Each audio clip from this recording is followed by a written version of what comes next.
Hi, everybody. I'm David Gregg, and this week we have a special treat. This is a video that was made by Melissa Guillet, who has been a friend of the Natural History Survey for a long time. She's an artist who's exhibited in our annual art shows at the office, and she's made a video about called Insect Orchestra. And in it, she compares natural insect sounds like katydids and grasshoppers with things in our everyday lives that are more familiar, like telephones and lawn sprinklers. And it's a kind of a neat way to create a mnemonic for us to remember what kinds of insects are making what sounds, and for kids to get engaged with listening to the natural world and becoming more aware of all that's going on around them. Uh, Melissa and the Natural History Survey were working on bringing the Insect Orchestra exhibit to the Natural History Survey offices right before COVID hit, and unfortunately that's had to be canceled. I still hope we can someday, but in the meantime, Melissa's made this video of Insect Orchestra, and we're presenting it this week for your enjoyment. The Rhode Island Natural History Survey presents videos to showcase the animals, plants, geology, and natural systems that surround us, and the people and organizations working to understand and conserve them.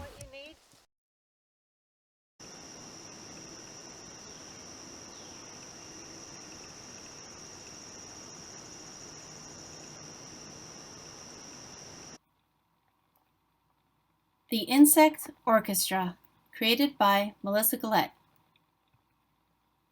Buzz, whir, click, chirp. They sound like machinery, but they're actually insects.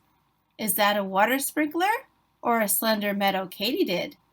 Stridulating crickets scrape their upper wings over comb-like ridges on the bottom of their wings to create a chirping sound. Katydids rub their front wings together to make their song. Could you make sounds like that with a ridged bottle and a pencil, or a plastic comb and a pen?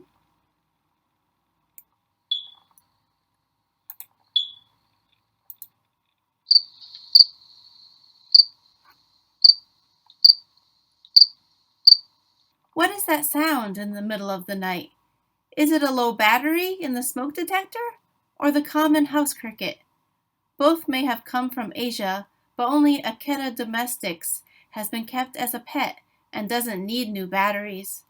Since they're not native to North America, houses and other structures keep them warm when the seasons change.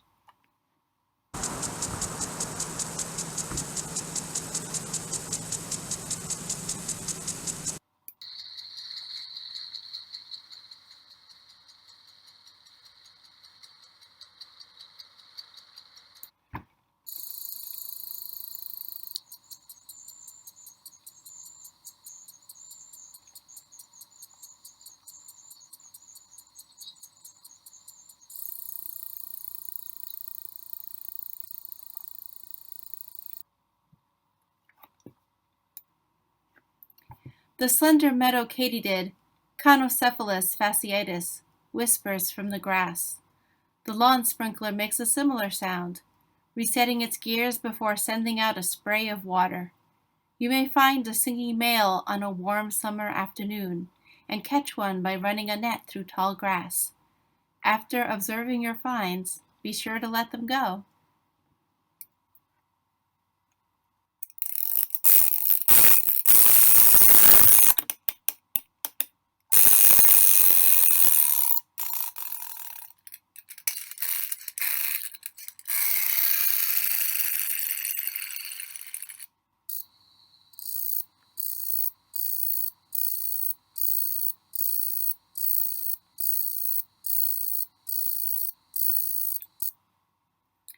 After a sticky, warm day of watermelon slices and outside play, we hear weird wind-up sounds in the shrubs that evening.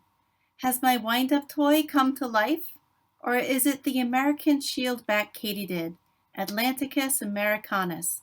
Let's go look for some.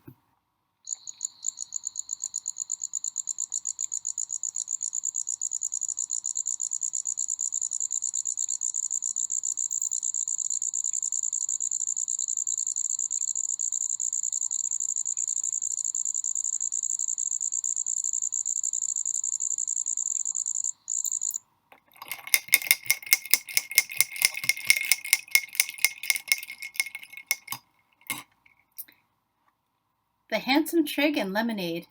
This tiny guy, also called a red-headed bush cricket, Philopalpus pucellus, is what started this whole series. I found a number of them all around my yard. Then one evening I heard a strange sound above my refrigerator. Was the ice maker acting up? I had never heard it before. A high-pitched staccato like something was about to happen.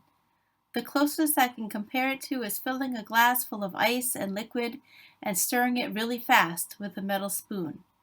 But I will never forget that sound again.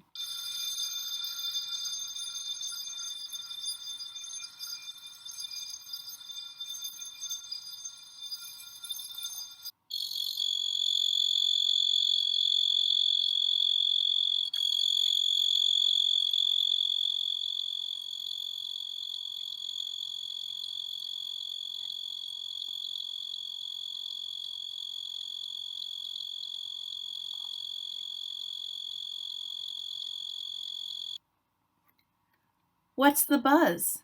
The tiny pine tree cricket, Acanthus pinei, makes a loud ringing buzz amidst the needles of conifers, somewhat like a security alarm going off. You'll most often hear them right after dusk. Its green and brown coloring give it excellent camouflage, helping it hide. Not so much for this individual, who tried to palm a pack of gum.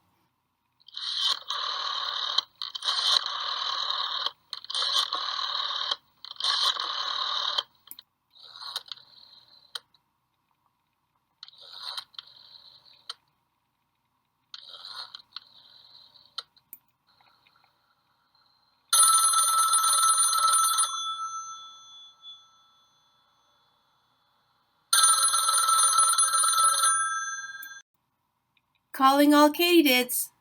Okay, calling the lesser pine katydid.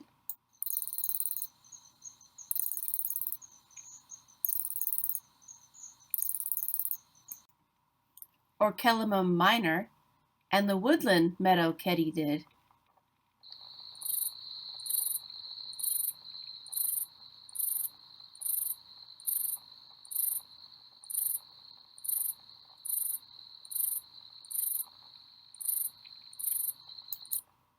Conocephalus nemoralis.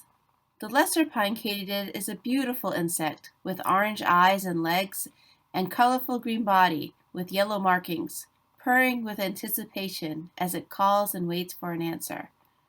The woodland meadow katydid is well camouflaged, hardy, and has several color variations. Listen for the uneven trills like the dialing of a rotary phone as they hide among the weeds and saplings.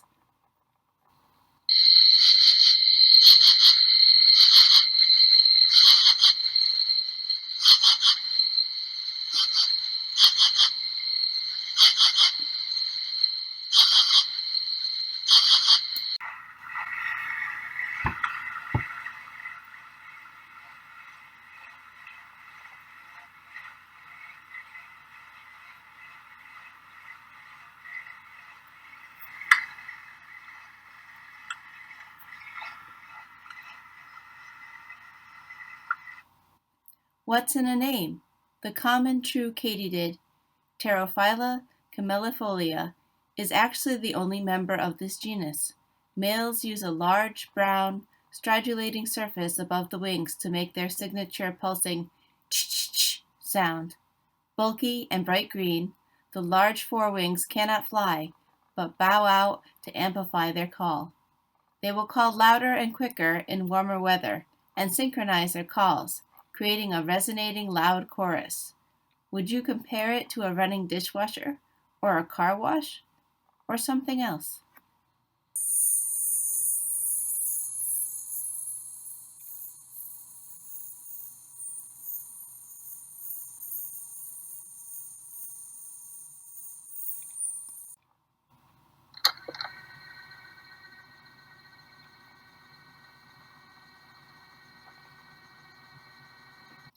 Rewind time. The marsh conehead, Neoconocephalus palustris, is commonly found perched on cattails and tall grasses to eat and sing. The flattened, pointy body reminds me of the Hitachi Maxell ad Blown Away Man by Stephen Steigman. But this little guy is relatively quiet. Its bright green color makes it easier to find on darker green leaves, but there is a brown variety as well. They do not like the limelight, however, so keep your flashlight down when looking for them at night.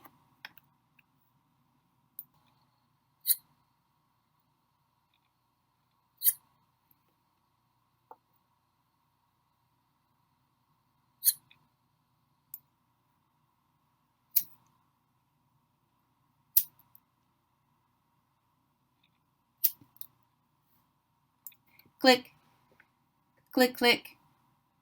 The fork-tailed bush katydid, Scuderia fricata, ticks intermittently. It is called fork-tailed because of the U-shaped lobes at the end of its abdomen. I found this common species hanging out by my doorway last summer. Who let me handle him? Sitting by the backyard fire pit, I'd point out the lighter flick sounds I'd hear in the bushes, excited to identify them. They call late in the day and through the night.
Well, I hope you enjoyed Melissa Guillet's Insect Orchestra.